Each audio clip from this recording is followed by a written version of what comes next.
Hey there, MRA, my Real Africanist. This is your girl, Marie Ya Jouf, the Real Africanist, and welcome to my channel. If you have been here before, thank you for coming back. And if this is your first time here, welcome, welcome.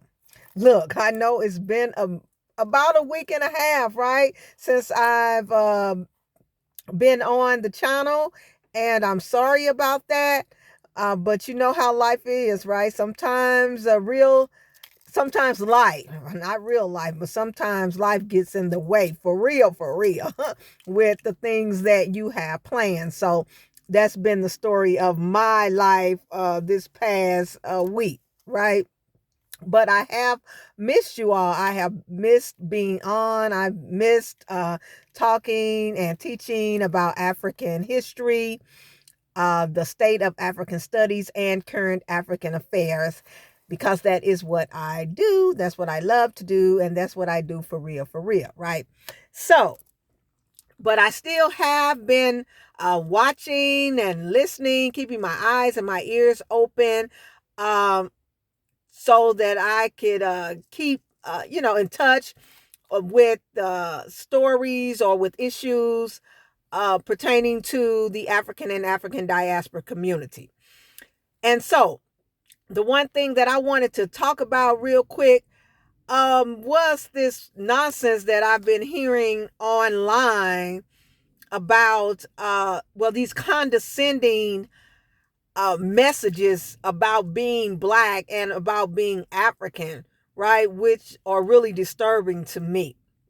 So, last week, I was watching a short video on YouTube, and there was this uh, guy on there, and he was an I think he was an ex mayor or ex police chief, I think it was, of Atlanta, right here in the United States. And he was asked to give um, a Black History speech, right? And so he was given the speech, and he started giving a warning to the Black members of the audience, right? The Black audience members. So this was at a school, and there was a mixed crowd there. And so now he gave this warning to the Black members in the crowd, right? And he was telling them not to get upset about what he was getting ready to say. But what he was getting ready to say was actually something to be getting upset about, right? So he was basically saying that God ordained for Black people or people of African descent to be enslaved, right? He started giving this narrative saying that God wasn't taken by surprise about slavery, and that um, just like he wasn't taken aback by the uh, children of Israel being enslaved in the Bible, he was not taken aback by African people being enslaved. That basically it was his plan, right? Because on the eve of slavery, that Africa was in a desolate state, that it was on the verge of collapse, and so God ordained ordained African people to be taken as slaves, right? To be put in the bottom of these slave ships, and taken across, this Atlantic Ocean, never to return to their homes again, right? Taken to this HE double hockey stick place, that America that we end up landing on, right? To be uh, uh, put into another form of slavery, right? Chattel slavery. Uh, Whereas by the turn of the Civil War, there were 4 million of us, right? So through this whole degrading, uh, exploitive, violent system of breeding and breaking human beings, right? This was something that God ordained for us, right? Because uh, Africa was just, about to collapse, basically. And, the people in the audience were kind of looking, kind of puzzled. And I was looking puzzled. I'm like, what is wrong with this clown, right? I'm sorry, I don't mean to call a brother a clown, but it is what it is. And I in 2023, this stuff just amazes me, right? I mean, how can you justify being a person of any intelligence to get up in front of a group of people and say something like this, right? And then use God's name to validate what you are saying. That is just so it's just so problematic to me. And it's so, I mean, I don't even have the word for it. It's so disturbing. It's so sad, right? And what makes it so sad is because there's people out here, our own people, that actually believe this stuff, and like I say, at this point, with all the information that's out here in the world, that's at your fingertips, how can you, fix your mouth to say something like this about your own people? And not, I mean, this is not just any old person, right? This is a person that's in a position of authority. That's what makes it even worse.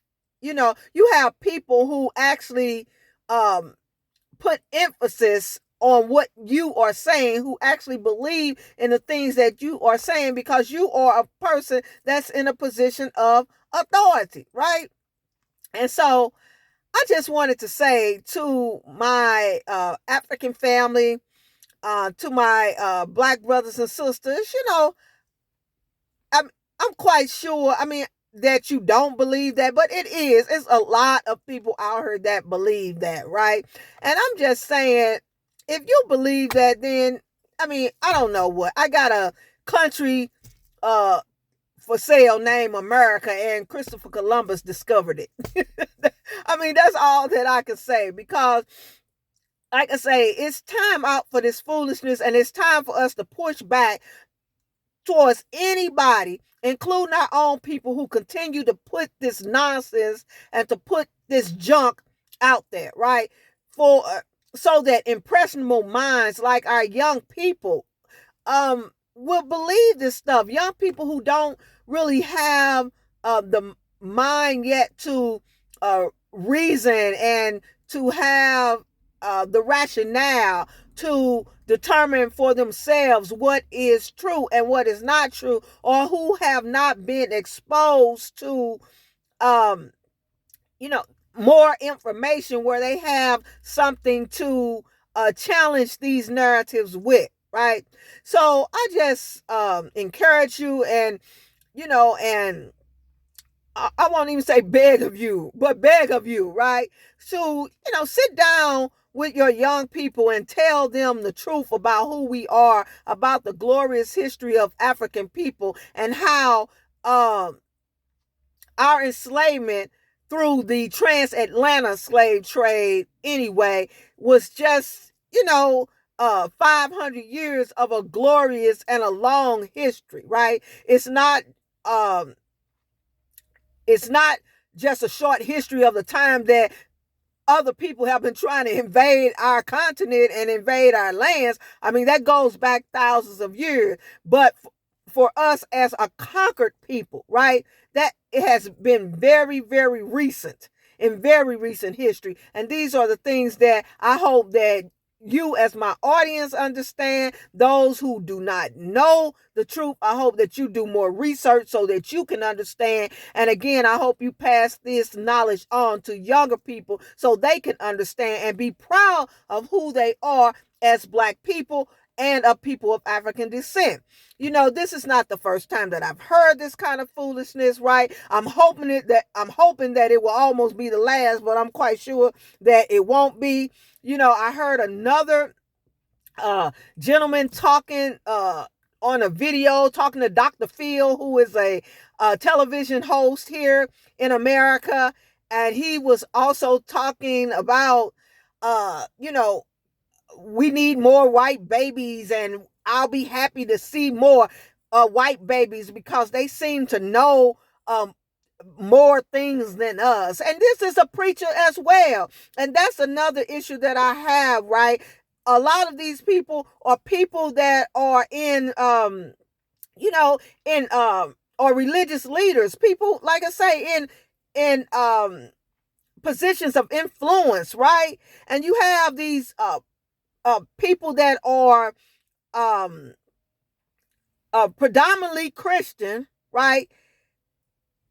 Talking these narratives, talking this foolishness just to justify what is in the biblical scripture, right? However, we know that there's a lot of problems with that as well, right? So, like I said, I'm not trying to knock anybody's religion, but any religion that says that God has ordained us as a people, as black people, to be cursed, right? Or to be relegated to slavery.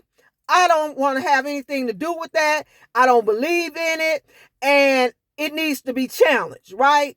Because how can you reconcile that within yourself? I know that I can't. I cannot reconcile praying to a God and asking the Most High God for assistance. This God who has, like I say, designated me and my people, relegated us to a level of servitude or to a system as horrendous as enslavement. That's not God's plan. That may be the plan for those who follow God or so-called themselves following God, but as far as I'm concerned, and this is only my opinion, but I cannot reconcile the two. I cannot reconcile a good God, a God who is going to help me overcome, a God who is supposedly here to help me sustain myself in this world, ordaining me to be a slave of somebody else's, right? Because God trying to prove a point.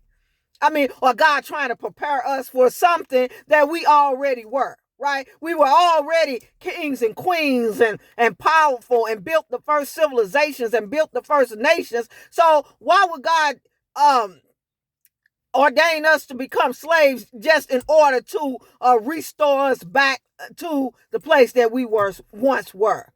And how can you put this cruelty that somebody has made up in their mind to do to you, this jealousy, this cruelty, this murder, this theft, how can you put that on God?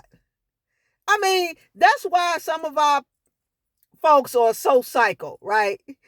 Because you are attributing to God what people with their own evil intent has planned to do, right? So no wonder you don't feel good about yourself, because if you believe that the Most High, the Creator, the Sustainer, whatever you want to call it, God, Allah, Buddha, Amun Ra, Ptah, I don't care. Whatever you decide to call it, how can you believe that your God, your Savior,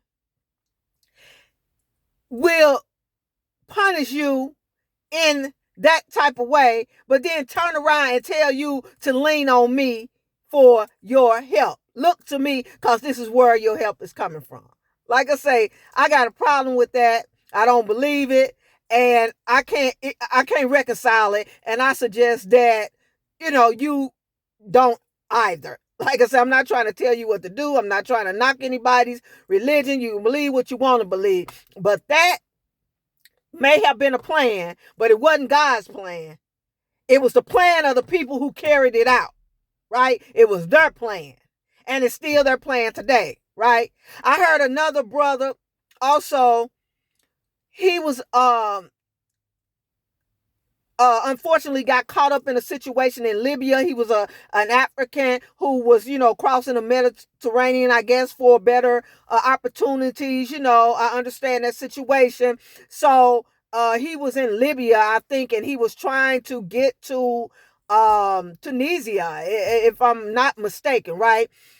However, he said that he was sold, right? He was sold. He was caught up in that in the slave trafficking there, right? Which was under control under Muammar Gaddafi. So that was another fallout of the killing of Muammar Gaddafi, right? From my understanding and my research, Muammar Gaddafi had that problem under control, right? That enslavement was basically almost non-existent when he was in charge, right? So, however, he was telling his story, right, to this news broadcaster, but he was, talking about, I don't know why they would do that to me. Why would they beat me and, and treat me that way and, sell me? I'm only human, it's not my fault. I'm this color, God gave me this color skin, and basically apologizing for being black and being African. Again, basically saying that he was, cursed, right? And that was the reason that he was being enslaved and being treated like that, right?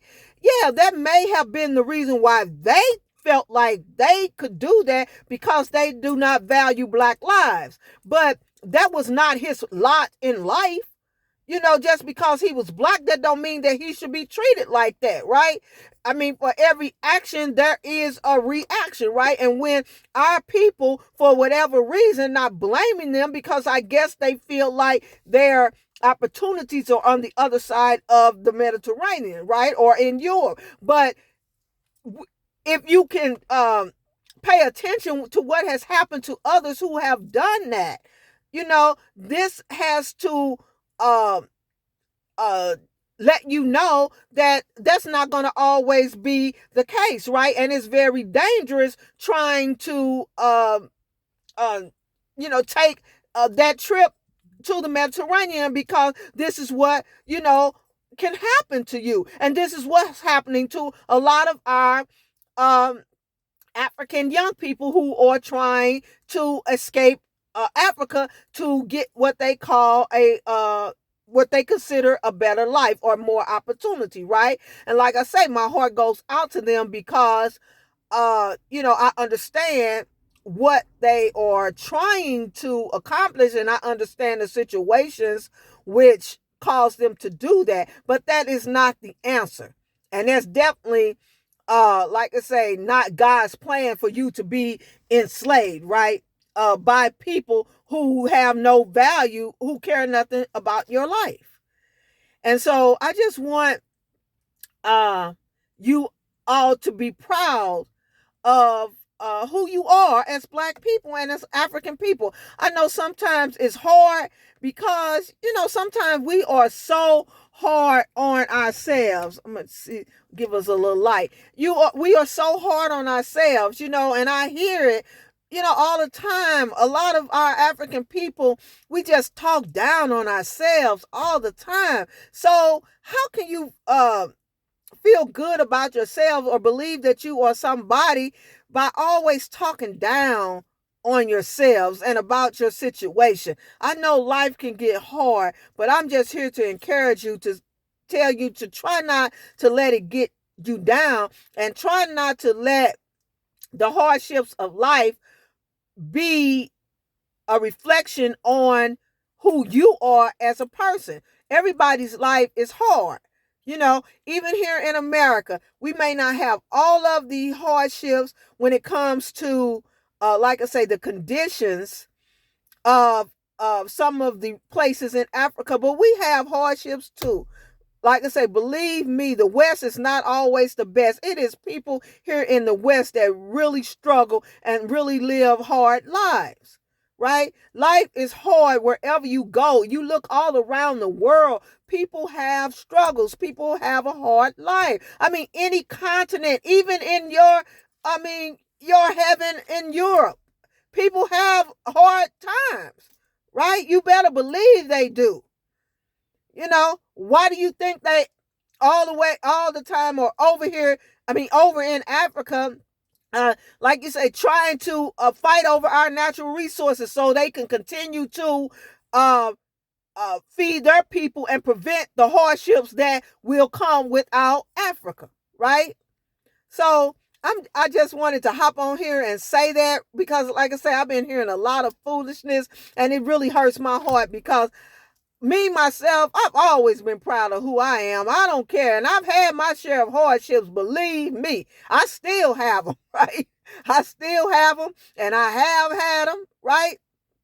And I'm telling you, but deep inside, there's something that our Creator did give us, right? And it's within you. You don't have to look outside of yourself for that. It is within you. And when that Spirit of God within you connects with that Spirit of the Almighty on the outside, then you really have an understanding of who you are and your abilities to overcome, right? But like I said, we all gonna have hardships. That's just the way life is, okay?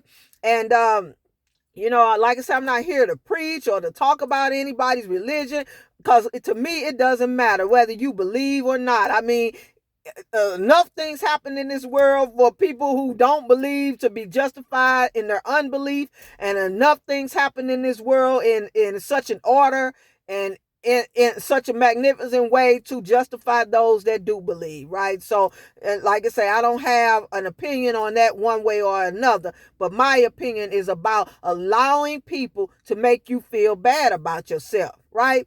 It was one more incident, and then I'm going to get off of here, right? But I am glad to be on and talk with you all once again. There was a young lady also who was talking about the Mormon church, right? And she was talking about within the Mormon church, how they talk about black people being cursed. And that's the reason why we're black. And that's the reason why we struggle. And she said that she remained in this church for 20 years. Why on God's green earth will you sit up under a teaching like that as a black person for 20 years while somebody is telling you that you are cursed, that that God has something against you, that he's punishing you, and just all of this kind of stuff, and saying how they would say that you have to be white and flowery. I forgot the word, but something like that, basically, to be accepted by God, and that, they were saying all of these other racist things. Why in the double hockey sticks would you allow yourself to be subjected to that? And I'm saying that to all of my people. I mean, anybody. I don't care who you are. I mean, that's common sense. You can't, how you going to be black and you sit, and we face that every day. And that's why I'm on here, right? Them telling us that we're nothing, that we're no good, that, we own nothing. We never did anything, and then, like I say, then you have your own people, your own religious and spiritual people sitting up here telling you the same thing, that you're nothing. And I'm sorry. I respect my elders. I am one has the utmost respect for my elders, for my community, for people around me, for anybody. They don't have to be the same color. I have respect for humanity. But I don't have respect for people who are going to try to cut me down and make me feel worse than this world can already make you feel. And I don't care who you are. I mean, you can be my parent, my grandparent, my sister, my brother, my cousin, anybody, my teacher, my pastor, anybody. You know, I will not stand for it. And I just admonish, I just encourage you, my followers, to not stand for it, and also to encourage others who you find in that situation to not stand for it either, and to push back against anybody that tries to tell you just because you're black, basically you're whack. No, baby. Black is beautiful, black is bold, and black is back, right? Black is the new back. The new and the old back, the always, right? So that's all I really have to say today. I'm going to have more content coming. Like I say, the days have been kind of busy, kind of hectic.